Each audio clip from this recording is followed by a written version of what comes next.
Living Longer, Living Better is your television magazine highlighting lifestyles, hobbies, sports, health, travel, people, and places in our community, and much more. Information, ideas, and knowledge that will encourage new thinking and provide insights into our community.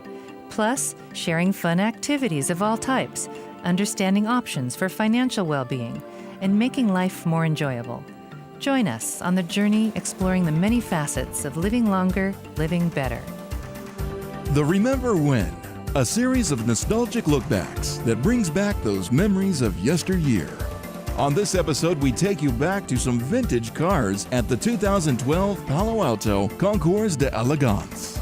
We also sneak a peek at some exotic new cars. And later in the show, we'll catch a special encore look at a 1935 Rolls-Royce.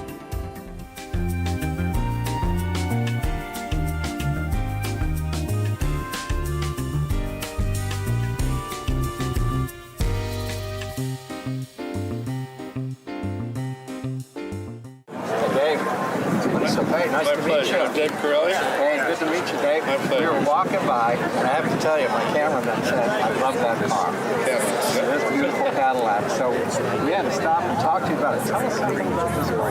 Well, I bought it in 1963. It's a 61 Cadillac. This lady turned in with 16,400 on it. You had it ever since I had it ever since. Oh, my goodness. So we went around and we drove a 62 Cadillac around the block. He was a really nice guy. Let us do it, me and my brother. So he says, would you like, are you interested in buying a Cadillac? I said, well, if a nice one comes in, I might, I wasn't really telling the truth about it. I had a 51 Chevy with Tijuana Coach in it. But sure, you negotiated. I negotiated. So then I went home. Papa called me about a month and a half, 2 months later. And he says, what'd you do, buy a Cadillac? So I said, no, not really. I says, why? What is it? Nice, beautiful white one in front of the house. Yeah. He said, if you don't want it, you buy it to go fix it at the back room. Well, he helped me buy it. Okay. So I drove the car. That's the new car for me. I started using it at weddings. I was in a police department in South San Francisco for like 34 years. And a lot of people got married in it. I kind of parked the car. I've been 30 years old, but that just became just a regular car. So I've been going to Concours since I go to Reno. This is my 26th year in Reno. Oh, man, all right. I go to Oroville. They got a really nice show up there. All right, so she's now I'm using it still very drivable, still a lot of fun. Oh, yeah, I got the 390 in there. How many miles on it now? I got 11,000,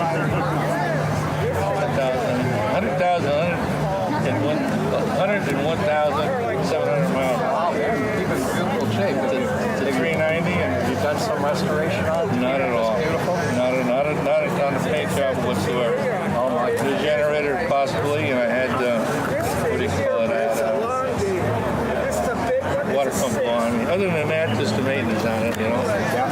Well, everybody loves the big fins. This is part of the story. So, hey, thanks for your time. We appreciate it. My pleasure.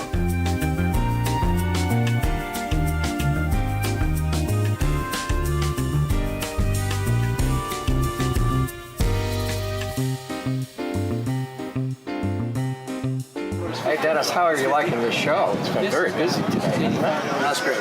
Yeah, and the Cobras are looking gorgeous as always, and the Gaan is just such a fabulous muscle car. But this is the 50th anniversary of the Cobras. Say what's going on about that. Well, there's a lot going on.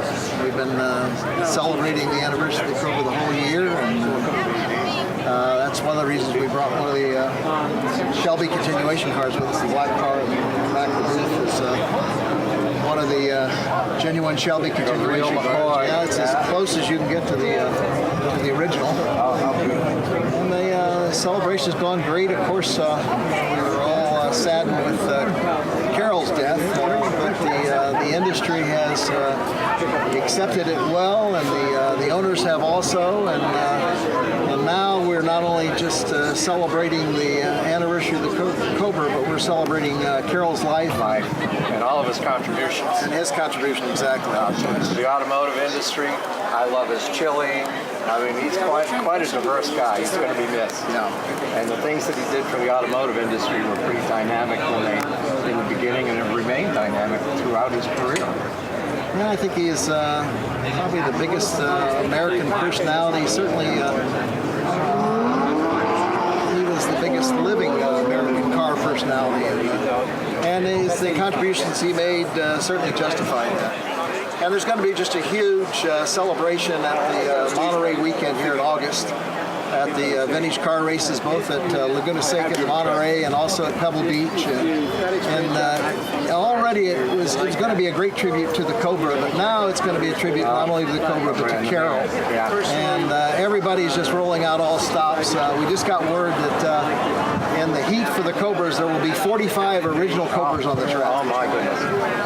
I know. Yeah. I have a friend that races 427. Just say, wait a minute, before racing that beautiful piece of metal, he said, I don't care. It's too much fun to drive. Well, I think you just convinced me that I got to go to Pebble Beach this year. Well, I hope you do. Thank you. Nice.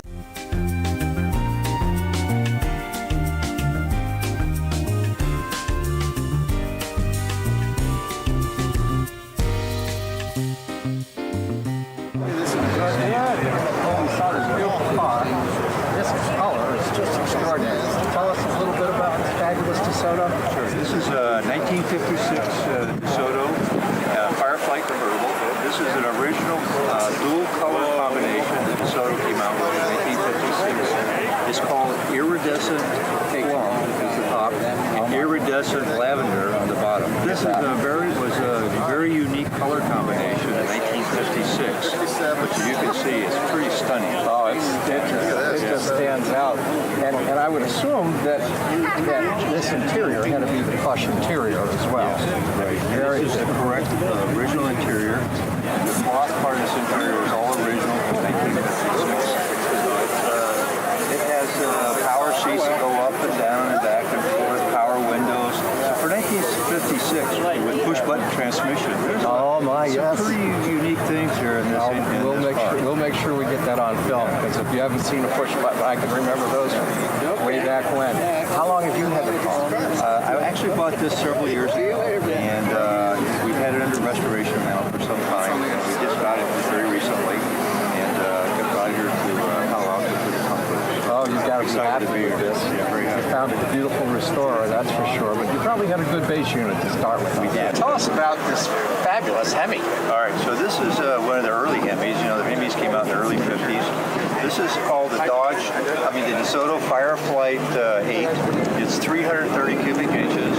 Has 295 horsepower when you add the dealer option of 2 4-barrels. So you get 2 4-barrels. Yes. This is a Hemi with 2 4s. So this is sort of some people could argue this is sort of an early muscle car. Yes. Of sorts.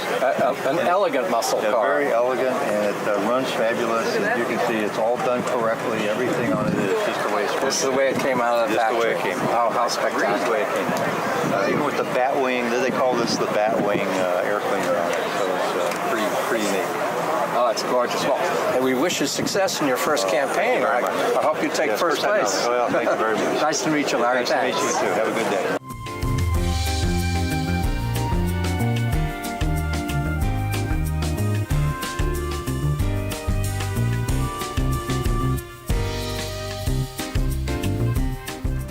More hot rods and classics still to come on Living Longer, Living Better. Today, Sotheby's International Realty, bringing new technology to a 200-year-old tradition while serving the San Francisco Peninsula, Silicon Valley, and clientele worldwide. Bobby Decker is a realtor that cares about community. Few things say more about Bobby's commitment than her support of many of our local charities. One of my favorite things to do is to give back to nonprofits that are in our communities. Peninsula Humane Society, which takes care of our furry little friends, making sure none of them are abandoned. To Career Closet, which makes sure that the women who go there are outfitted with clothes so that they can get jobs. To College Track, which ensures that the students are not forgotten halfway through their college career. They have enough money to actually finish. And then there's Build, which helps miniature entrepreneurs become big entrepreneurs. All of it's giving back to nonprofits that make a difference, and that makes me feel good.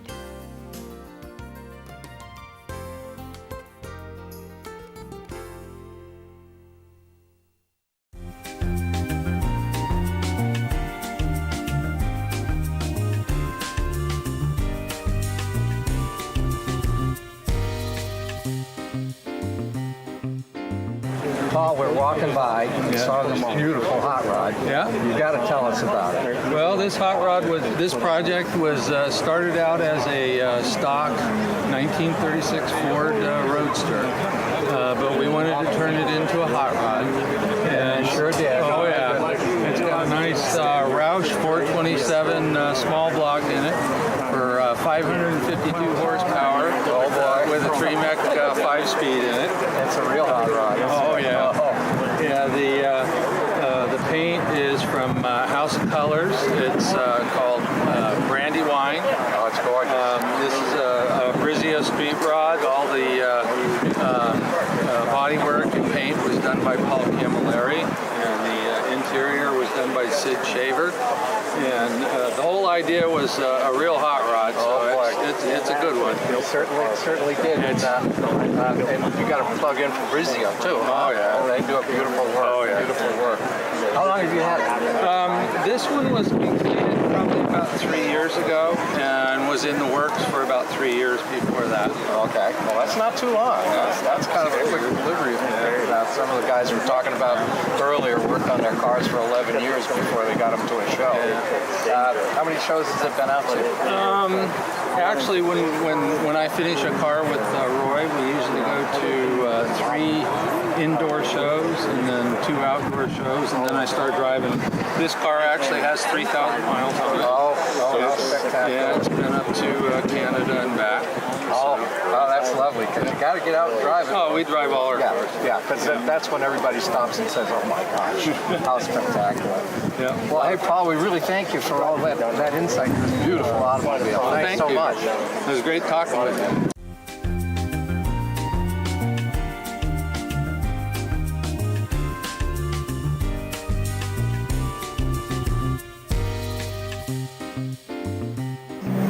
Rick, it looks like you've been busy here at the tent. Tell us a little bit about Club Sportiva, would you? Okay, well, Club Sportiva is an 11-year-old company, originated in San Francisco. It founded this whole idea of car share of exotic cars. And so... That's a pretty cool idea, yeah. Yeah, you know, try owning a Ferrari. They're pretty expensive.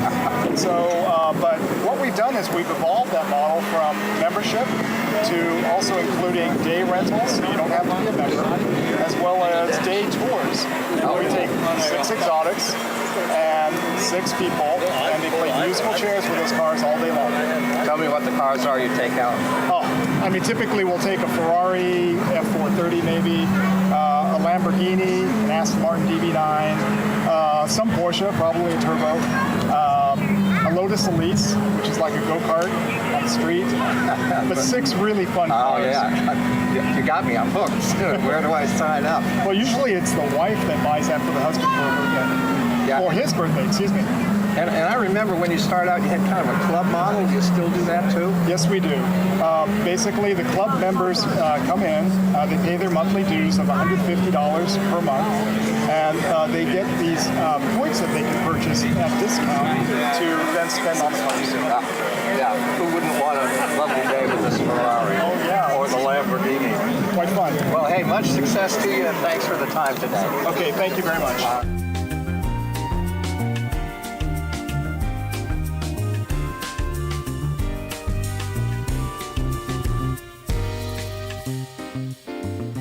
Bob, I just stopped by and I saw this beautiful Cord. I've always had a model of one, but I've never come up so close to the real. This is spectacular. Tell us a little bit more about it. I got this car, it was a basket case, mice had gotten in and terrorized the interior, and it took me 11 years to restore this car. Oh, God bless you. Yes.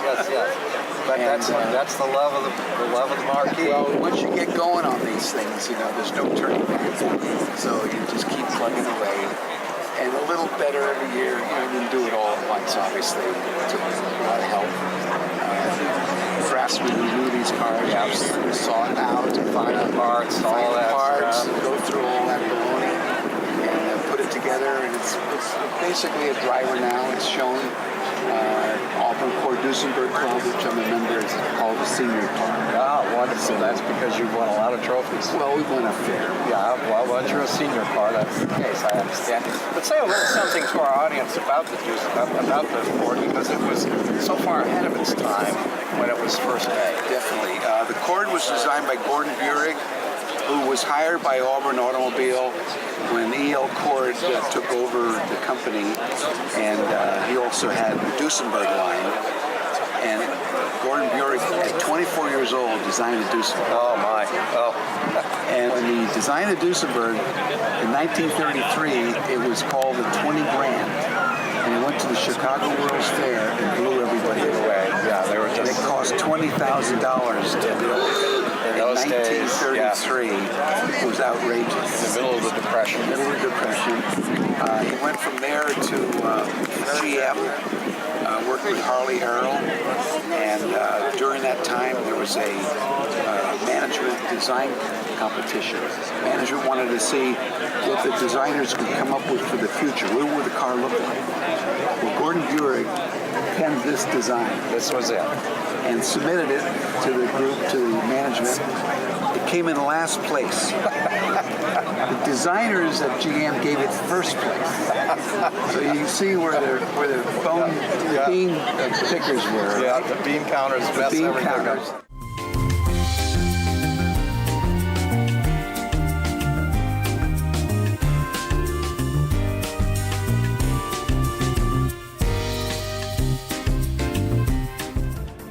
Coming up, Bob is also a publisher of a book on the Cord.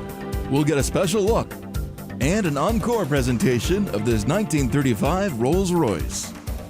Today, Sotheby's International Realty, bringing new technology to a 200-year-old tradition while serving the San Francisco Peninsula, Silicon Valley, and clientele worldwide. Bobby Decker is a realtor that cares about community. Few things say more about Bobby's commitment than her support of many of our local charities. One of my favorite things to do is to give back to nonprofits that are in our communities. Peninsula Humane Society, which takes care of our furry little friends, making sure none of them are abandoned. To Career Closet, which makes sure that the women who go there are outfitted with clothes so that they can get jobs. To College Track, which ensures that the students are not forgotten halfway through their college career. They have enough money to actually finish. And then there's Build, which helps miniature entrepreneurs become big entrepreneurs.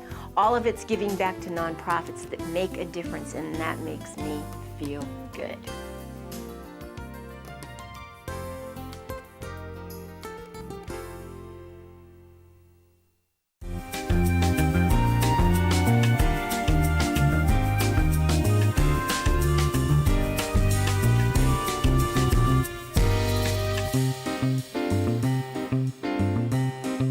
My partner, Josh Malks, who's the writer.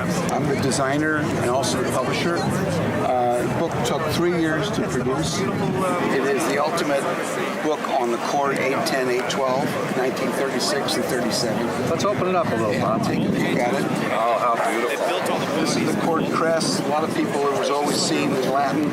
It translated to one way, one heart. Oh, how beautiful. That's the Cord emblem. The book is printed in black and white. Is actually 5 colors. There's 5 colors here.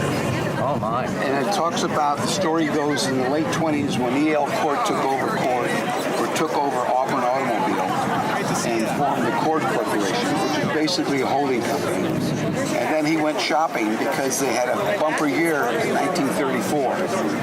And the first Cord was the 29 L29, which was called. Unfortunately, it came out 2 weeks after the crash. Whoops, of 29. Timing is everything. This is the building that they built as their general offices.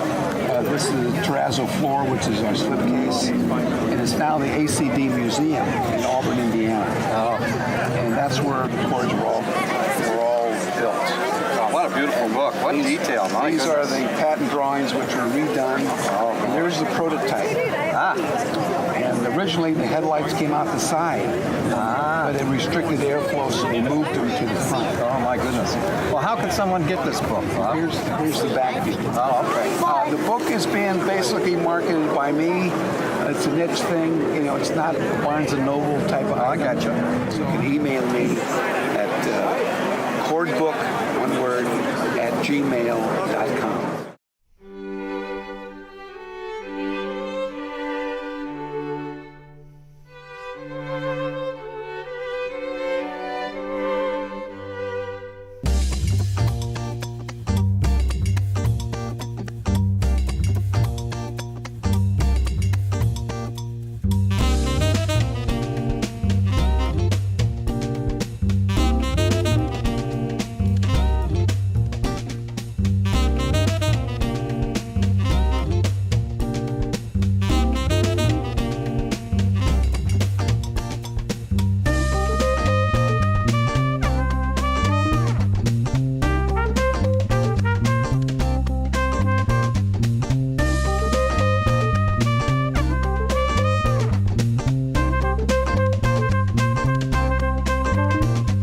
We're here with a beautiful 1935 Rolls Royce.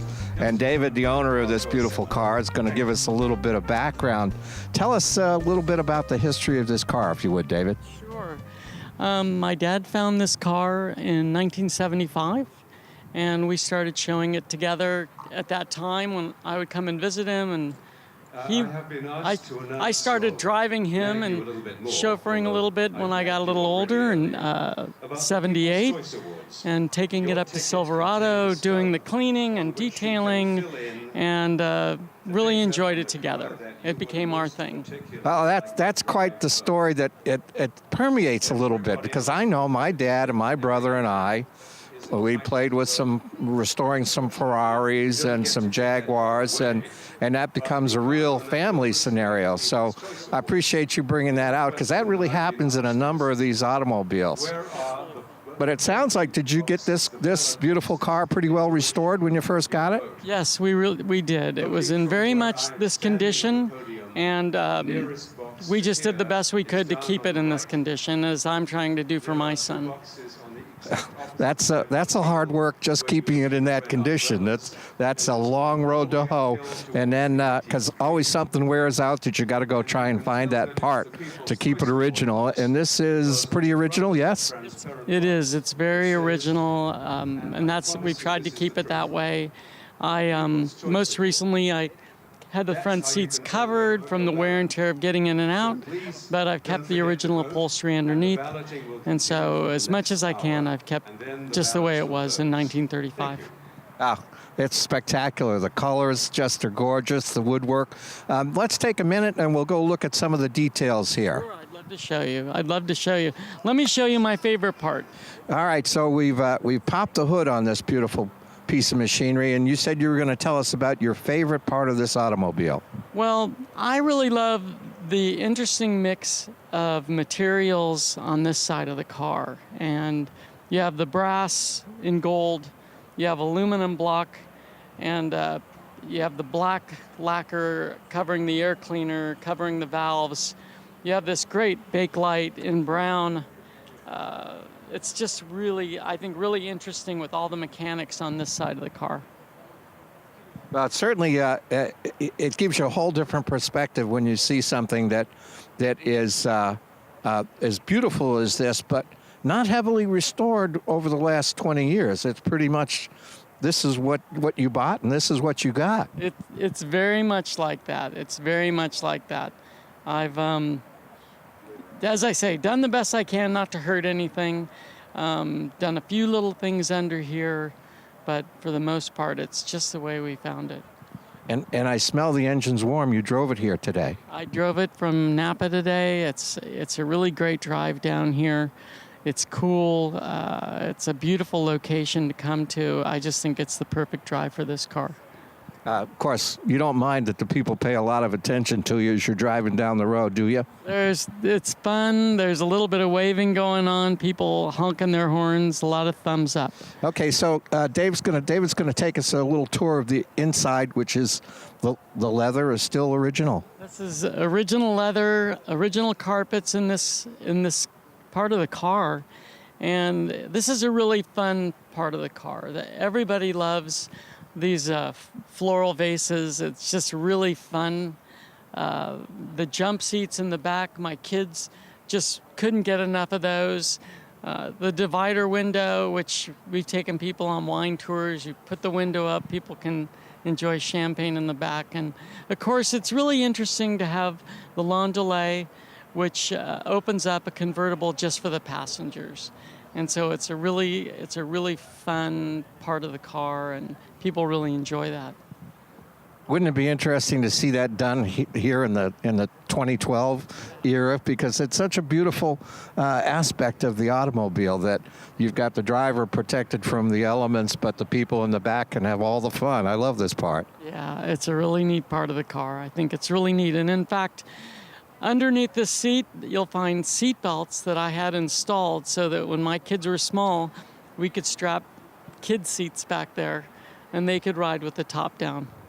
You don't point that out to the judges, though, do you? Well, I've got it underneath the seat there. Well, David, this is a beautiful piece of machinery. Thank you so much for taking a tour with us and giving us all this insight. But thank you so much. I'm happy to show the car. We're taking the long view of this beautiful 1959 Cadillac. There's nothing quite more than the extraordinary statement its tail fin and tail lights make. Whenever you see something about the 50s, what do you see? You see this Cadillac and all of its beautiful tail fins and its bullet lights. Takes you back. Today, Sotheby's International Realty, bringing new technology to a 200-year-old tradition while serving the San Francisco Peninsula, Silicon Valley, and clientele worldwide.